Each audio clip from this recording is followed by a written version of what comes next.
Bonjour brigadier chef Ewundo. Bonjour mon lieutenant. Fidèles téléspectateurs, tout le plaisir est pour nous de vous présenter ce 48e numéro du magazine Sécurité civile et population. Bonjour et bienvenue dans cette émission.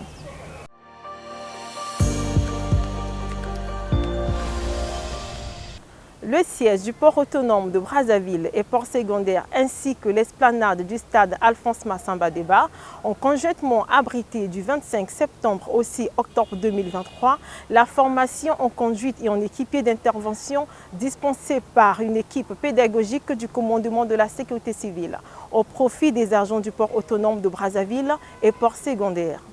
Donald Ouramba, reportage. S'inscrivant dans le cadre de la mise en œuvre du partenariat entre le port autonome de Brazzaville et port secondaire et le commandement de la sécurité civile, mis en place au travers d'un accord d'assistance mutuelle signé le 27 janvier 2023 à Brazzaville, la formation en conduite des engins et en équipier d'intervention dispensée par une équipe pédagogique du commandement de la sécurité civile au profit d'une dizaine d'agents de cette entité s'est déroulée du 25 septembre au 6 octobre 2023. Le but de celle-ci a été de maintenir les acquis et d'opérationnaliser le véhicule de lutte contre l'incendie dans le domaine portuaire afin de remédier aux manquements relevés dans la mise en mouvement de l'engin de secours lors des différents sinistres survenus dans les emprises portuaires. Aujourd'hui, nos agents ont été formés et aujourd'hui, le port autonome de Brazzaville et port secondaire à une équipe d'intervention en matière de sécurité incendie. Donc, je peux confirmer qu'aujourd'hui, s'il y a un incendie dans cette zone industrielle qui est le port autonome de Brazzaville, nous avions des agents capables de faire face à un incendie. Parce que j'ai suivi la formation du début à la fin. J'ai vu leur façon d'intervenir et par rapport à ça, je suis rassuré qu'aujourd'hui, nous sommes prêts à faire face à un incendie dans le port de Brazzaville. Je tiens d'abord à remercier le commandant de la sécurité civile, le général Albert Ngoto. Je tiens également à remercier mon directeur général, M. Molonga Nzei Daniel, et l'équipe des formateurs que la sécurité civile a mis à notre disposition. Cette activité formative a permis aux apprenants de maîtriser non seulement les notions de base dans le domaine de la prévention, lutte contre l'incendie, mais également la conduite et la manipulation de l'engin. Nous avons commencé par les prises d'eau, les équipes, comment on fait les équipes, l'alimentation, l'établissement des tuyaux et nous sommes arrivés au refoulement. Nous sommes passés à la conduite de l'engin parce qu'il fallait transformer les chauffeurs aux conducteurs, c'est-à-dire du petit moyen au gros moyen. Entre-temps, pendant la formation, il fallait insister sur la manipulation de la boîte de vitesse parce que c'est une boîte répétée. Donc, quand vous êtes en première, en quatrième, quand vous levez la gamme, automatiquement la première devient la cinquième. Donc, il fallait marteler sur ça pour que les agents travaillent sans qu'il y ait les incidents au niveau de la boîte de vitesse. Donc, voilà aujourd'hui, depuis qu'on avait commencé, on a fait la boîte de vitesse, on a fait la conduite, on a fait les pièces de jonction, on a fait la mission de binôme, on a fait les établissements, nous sommes arrivés au refoulement. On a fait le refoulement sur citerne. Là, nous sommes en train de faire l'aspiration et le refoulement. C'est une formation qui concernait donc le port autonome de Brazzaville, conformément à l'accord de partenariat que nous avons. Donc, il était question que nous formions au niveau du port autonome de Brazzaville les équipiers d'incendie et les conducteurs capables de conduire le véhicule à mousse raffinée qui est mis à la disposition du port autonome de Brazzaville pour la lutte contre les incendies. Et pendant cette période-là, nous avons donc étudié la formation d'équipiers incendie, notamment ce qui concerne le rôle des binômes, notamment ce qui concerne le rôle du chef d'agré et également la mission qui est dévolue à chaque binôme. Nous avons également étudié les notions liées à l'eau Et également, concernant la conduite, il a été question de ramener tout ce temps été mis à la disposition de l'officier capable de les former en conduite. Et aujourd'hui, donc, nous avons terminé cette formation au bout de 2 semaines et nous étions donc à la manœuvre de simulation pour voir est-ce que les automatismes ont été acquis. Et nous vous confirmons que les gens ont été formés. Et aujourd'hui, au niveau du port de Brazzaville, il y a donc les équipiers incendies et les conducteurs. Aussi, les bénéficiaires n'ont pas manqué d'exprimer leurs sentiments par l'entremise de l'un d'entre eux. Mais avec cette formation qu'on a eue, à avoir vu la pratique et l'intelligence des encadreurs, la manière de distribuer la formation, on a eu à savoir comment éteindre un feu, comment manipuler le véhicule. Certes, parmi nous, il y avait des chauffeurs qui conduisaient des petits moyens. On nous a formés à conduire des gros gabarits et puis à être des collaborateurs des sapeurs-pompiers. Parmi nous, on ne savait pas ce que c'est que notre véhicule, le VMR, quelles étaient réellement ses capacités. Mais on nous a appris comment utiliser ce véhicule. Après 14 jours d'enseignement, formateurs et apprenants se sont séparés par une photo de famille.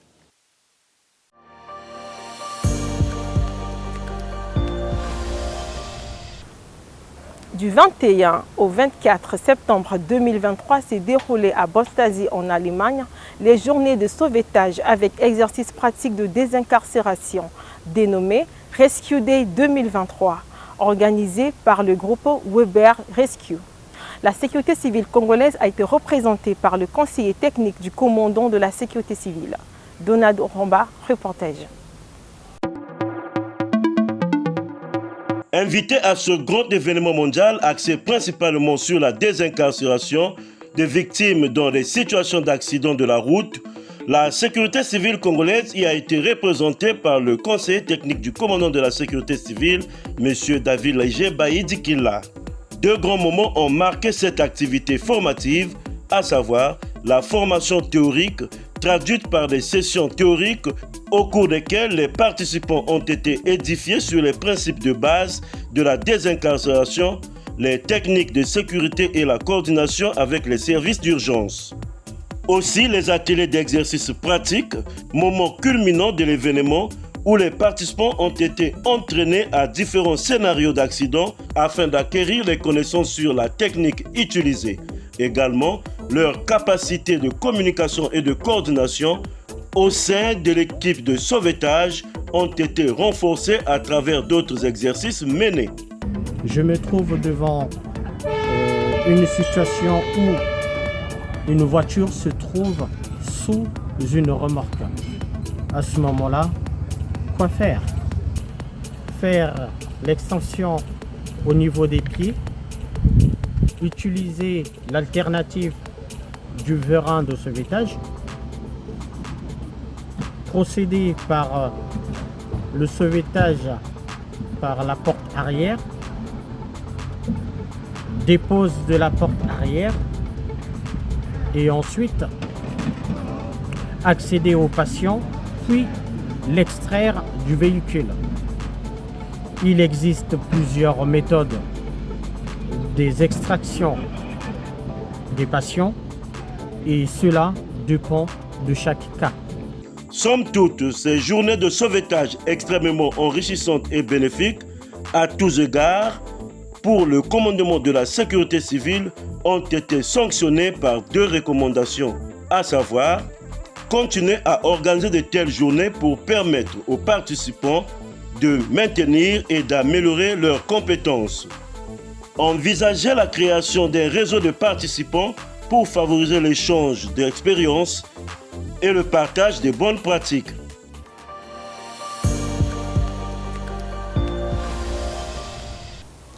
Une opération d'extinction d'un incendie dans un immeuble R+3 au quartier Diata dans le 1er arrondissement de Brazzaville a été réalisée le mercredi 4 octobre 2023 par les sapeurs-pompiers. Les détails dans ce commentaire de Georgelin Massamba. Il était 9 h environ Le mercredi 4 octobre 2023, lorsqu'un appel émanant d'un citoyen retentit au centre de traitement des alertes du commandement territorial de la sécurité civile de Brazzaville, au siège du centre de secours principal des sapeurs-pompiers du centre-ville. Oui, bonjour, monsieur le pompier, vous écoute. Bien sûr que oui. Qu'est-ce qu'on peut faire pour vous? Vers la DEC, précisément où?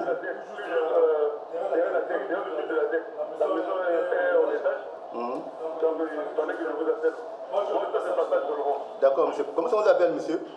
Il s'agissait d'un incendie qui s'est déclaré dans un immeuble R+3 au quartier Diata dans le premier arrondissement.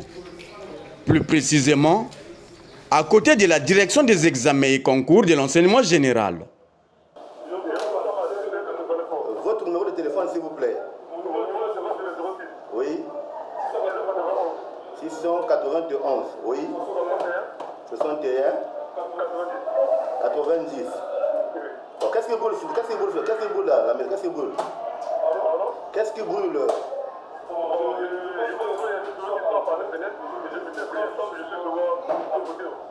D'accord, on vous envoie le secours.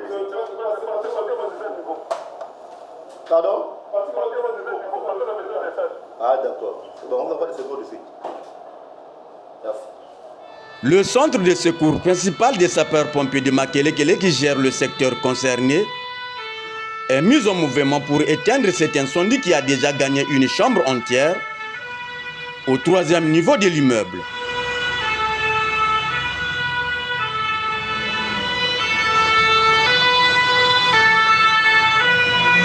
Après une rapide idée de manœuvre intégrant l'ampleur du sinistre, particulièrement la hauteur de l'immeuble et les fumées, les renforts du centre-ville sont mis en route à la demande du premier secours.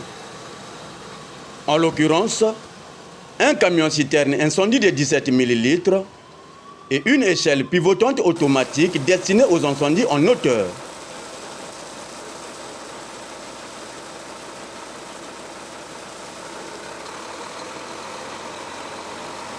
Les soldats du feu se sont déployés en plusieurs équipes pour mener à bien cette mission. Les efforts ont été conjugués pour arriver à bout du sinistre. Les secours de Makeleke sont arrivés au premier. Maintenant, par rapport à l'ampleur du feu, ils ont demandé les secours. Et voilà pourquoi le CTA nous a alertés pour venir en renfort. Comme c'est au 3e niveau que le feu s'est déclaré, il était question qu'on vienne avec l'EPA, qui est l'échelle pivotante automatique. Maintenant, quand nous sommes arrivés, nous avons constaté que les gens ne faisaient que détoler. Les gens ne faisaient que enlever les tôles. Donc nous sommes passés par les marches d'escalier pour arriver au 3e niveau, là où il y avait la base du foyer. Donc après notre connaissance, c'était la chambre qui était embrasée généralement. Donc par une corde, nous avons demandé la lance traditionnelle, donc une petite lance directement connectée à l'engin qui est venue par une corde au 3e niveau, et c'est avec cette lance que nous avons éteint ce feu. Après l'extinction, il y a eu le déblai. Après le déblai, nous sommes à la surveillance. Non, ce n'était pas facile parce que nous n'avons pas utilisé l'échelle pivotante, parce qu'il fallait accéder par les marches d'escalier. La fumée, nous avons croisé beaucoup d'obstacles, mais comme c'est notre boulot, nous avons pu gérer la situation. Maintenant, la chaleur a consumé quelques effets qui sont dans les couloirs. C'est seulement la chaleur qui les a consumés, mais le feu, c'est seulement dans la chambre. Quand nous sommes arrivés, c'était un embrasement généralisé. Donc avec la lance traditionnelle, nous avons pu arrêter la propagation et nous avons éteint ce feu. D'importants moyens ont été mis en œuvre pour réaliser cette intervention.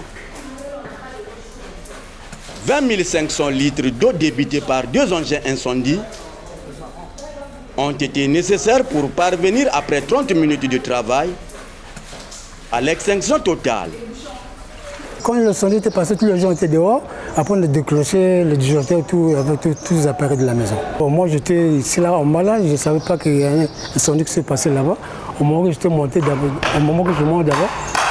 il faut déjà, il fallait appeler le sapeur-pompier. Quand on était venu, les gens montaient là-bas. Après, à un moment donné, on a cassé le toit, l'autre, le sac est tombé. On a fait passer l'eau dans le tuyau de sapeur-pompier, on a pompé et puis la situation était quand même rétablie.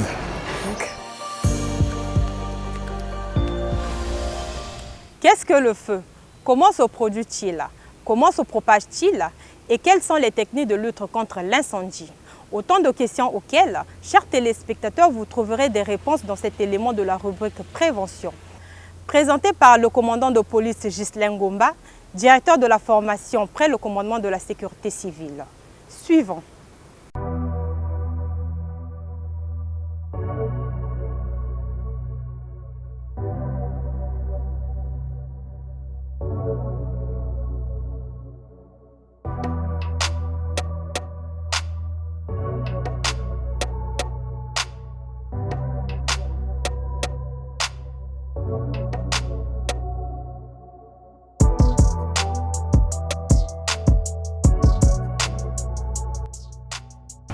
Le mécanisme du feu, déjà il faut commencer par définir c'est quoi le feu. Le feu déjà c'est une manifestation visible de la combustion. Là encore il faut expliquer le mot combustion. La combustion est une réaction chimique qui met en évidence ou qui met en cause deux corps. Le premier c'est le combustible, c'est-à-dire un corps qui est susceptible de brûler, et le carburant et une certaine quantité d'énergie que nous appelons l'énergie d'activation. Donc, les trois éléments constitutifs constituent un feu, tel qu'élucidé ici sur ce tableau-là. Vous allez voir, quand on dit mécanisme physico-chimique, c'est quoi? Nous avons des éléments physiques qui vont rentrer en connivence pour faire en sorte qu'il y ait feu. Donc, pour qu'il y ait feu, nous avons nécessairement besoin du combustible, un corps qui est solide, liquide ou gazeux, en association avec le carburant. Pour l'incendie ou le feu, nous avions l'oxygène, qui était un carburant. Il y a bien d'autres carburants en matière chimique, mais ici, le carburant pour le feu, c'est l'oxygène. Mais ces deux éléments sont partout. On les trouve, c'est partout. On le trouve à la maison, au travail, partout où nous sommes. Ces deux éléments n'ont jamais eu des problèmes. Lorsqu'il y aura un troisième élément, c'est une certaine quantité d'énergie, sous forme de chaleur, j'allais dire, ça va initialiser le combustible. Et le combustible, lorsqu'il atteindra sa température d'inflammabilité pour les corps solides, ou un certain point éclair pour les liquides, eh bien ça va se transformer en gaz. Et en se transformant en gaz, il va pouvoir s'associer avec l'oxygène pour brûler.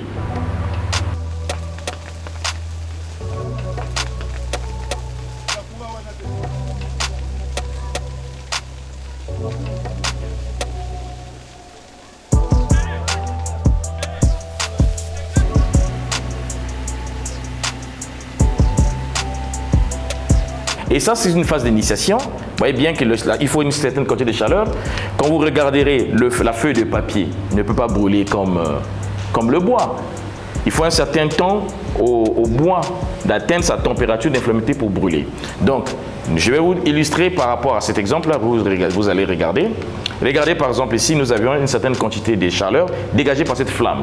Et tout autour de cette flamme ou de ce feu, il y a des corps avoisinants. Il peut y avoir des corps solides, il peut y avoir des corps liquides, en suspension. Ça peut même aussi avoir une certaine quantité de gaz qui fuit de la cuisine. Donc en ce moment-là, le feu qui dégage de la chaleur sous forme d'onde électromagnétique. Cette chaleur-là est absorbée automatiquement par tous les corps qui avoisinent à une certaine distance.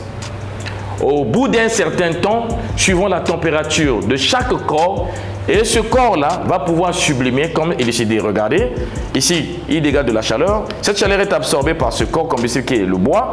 Et lorsqu'il sera excessif, il va commencer à sublimer, c'est-à-dire à se transformer en gaz. C'est la sublimation. Et du coup, ça prend feu. Voilà un peu ce qu'on appelle par rayonnement. Et ce feu, lorsqu'il est initialisé, lui, à son tour, il va brûler et émettre aussi une certaine quantité, n'est-ce pas, de chaleur qui vont être absorbées par un autre corps. Et l'autre corps atteindra aussi sa température de flammabilité et ce corps brûle. Et c'est ça qu'on appelle le rayonnement. Et ce rayonnement va créer un incendie. Alors, il y a lieu de dire la différence entre un incendie et un feu. C'est quoi un incendie? Un incendie, c'est aussi un feu, mais un feu dévastateur qui se propage dans l'espace et le temps. Alors que le feu, il est localisé, quelque chose en quantité, mais lorsqu'il est localisé, il est contrôlé par l'homme, ça reste toujours un feu. Mais dans cet incendie-là, nous aurions d'autres manières de propagation. On peut prendre par exemple la convection. C'est un mouvement d'ascension d'air généralement favorisé par les fumées. Les fumées chaudes peuvent partir d'un local A vers un local B. Et quand ils vont peut-être rentrer dans ce local-là, c'est par la chaleur également que les corps combustibles qui se trouvent à l'intérieur vont pouvoir en ce moment là, prendre une certaine quantité de chaleur, même phénomène, et brûler. Nous avions ce phénomène, donc nous avions, si on peut le dire, deux principaux modes de transmission de feu. Nous avions, le feu peut se transmettre par la chaleur. Par la chaleur, nous avions ce que j'ai présenté ici, c'est ce qu'on appelle le rayonnement. Deuxièmement, la convection. Troisième, et nous avions par exemple la conduction. Et le feu aussi peut se transporter par transport de feu. Nous avions par exemple, si un liquide hydrocarbure, le liquide hydrocarbure prend feu, par exemple, s'il y a une fuite, et ça suivra la fuite, ça suivra le ruissellement, l'épandage, ça suivra l'épandage. Si par exemple il y a un incendie quelque part ou un feu, et un vent violent peut transporter les brandons, les escabilles d'un point A vers un point B, et si ça tombe là où il y a l'herbe, ça prendra automatiquement feu. Qu'est-ce qu'on veut dire par là? Si je peux revenir au niveau du triangle de feu, pour les conseils, il faut maîtriser le troisième élément qui est le triangle, plutôt qui est la chaleur. Une fois on maîtrise la chaleur, on peut pouvoir maîtriser le feu. Si je ne veux pas avoir feu, je dois maîtriser cette quantité d'énergie. Cette quantité d'énergie qu'on appelle la chaleur, regardez la station. Pour illustration, vous voyez la station. Vous arrivez à la station, dans le protocole sécurité station-service, on vous dit ne pas fumer. Parce que la fumée, quand on fume avec la cigarette, il y a une certaine quantité d'énergie. Et quand je parle d'énergie, retenons le mot chaleur. On dit éteindre, arrêter le moteur. Pourquoi? Parce qu'on arrête le moteur, parce que le moteur dégage de la chaleur. On dit pas de téléphone, oui, et effectivement, il y a une certaine quantité d'énergie dégagée par le téléphone qui peut initialiser un départ de feu.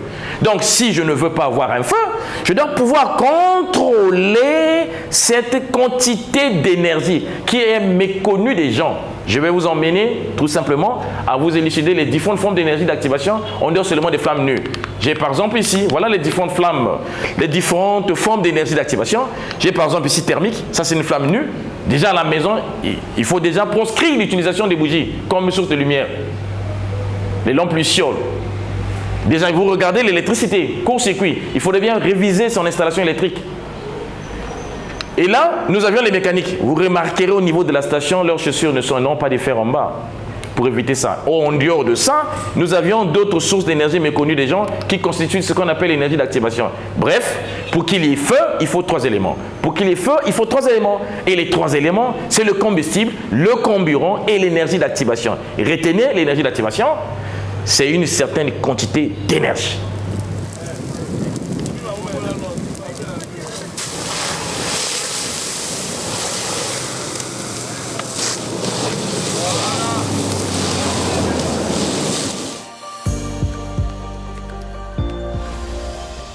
Premièrement, celui qui a un local où il stocke son groupe électrogène, il ne doit pas approvisionner son groupe électrogène pendant qu'il en marche. Parce que déjà là, nous avions un problème de chaleur, de l'air et les 3 éléments sont réunis. Deuxièmement, on ne doit pas pouvoir prendre par exemple les napperons pour mettre sur les décodeurs, sur les appareils pour la beauté, mais nous nous exposons à des risques. Par exemple, bientôt là, on va rentrer dans des moments festifs où les gens vont ruer vers les boutiques pour acheter les sapins de bois. Mais il faut éviter de laisser ça allumer toute la nuit parce que les sapins de bois sont faits en plastique et le courant, si c'est pas bien, il y a des courts-circuits à l'intérieur, ça peut pouvoir fragiliser les matières plastiques et la matière plastique peut sublimer. Je parle de sublimation, c'est-à-dire transformer en gaz. En ce moment-là, il faut éviter ce genre de choses. Par exemple, éviter de laisser son fer branché. Le lit n'est pas un lieu approprié pour repasser les habits. On ne peut pas se prétendre aller repasser des habits parce qu'on est rapide, pressé, j'allais dire. Et il faut éviter. D'une manière générale, pensez toujours à contrôler votre tuyauterie, votre tuyau de gaz et commencez toujours à fermer la bouteille avant le robinet de votre bouteille avant de fermer votre gazinière.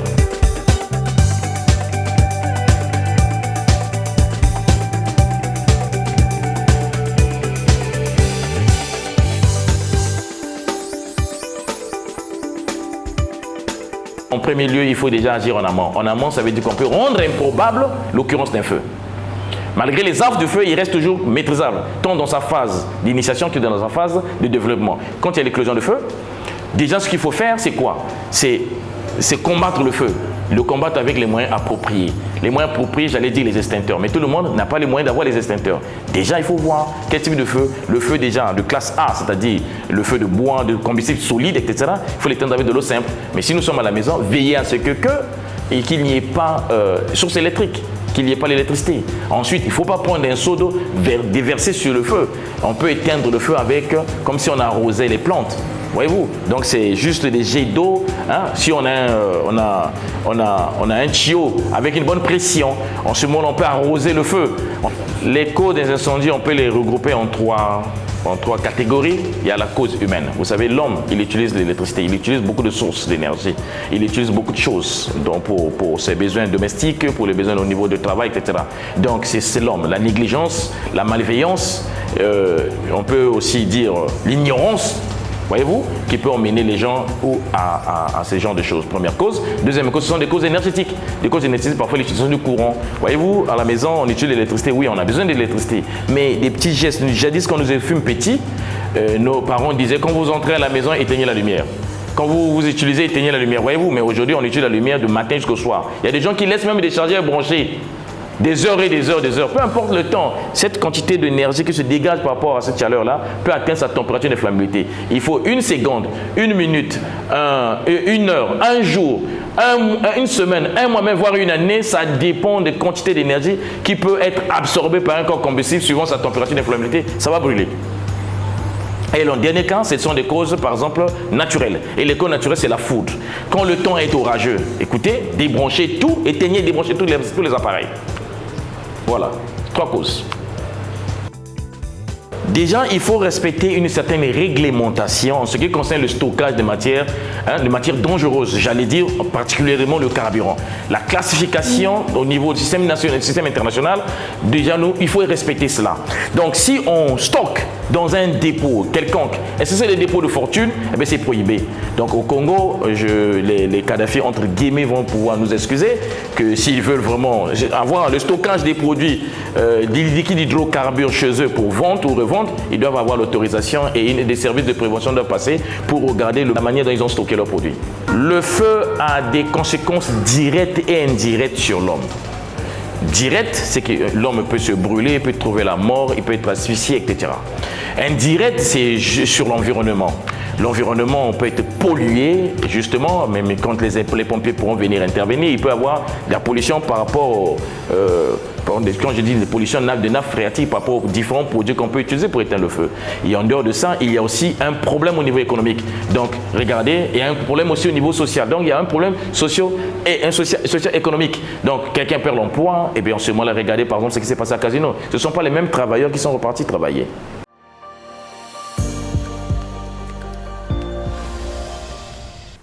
Mesdames et messieurs, nous voici donc à la fin de notre émission. Merci de nous avoir suivis. Supervision, commandement de la sécurité civile, prise de vue, Georges Lema Samba, réalisation et Marboka. Bonne suite de programme sur la chaîne nationale congolaise.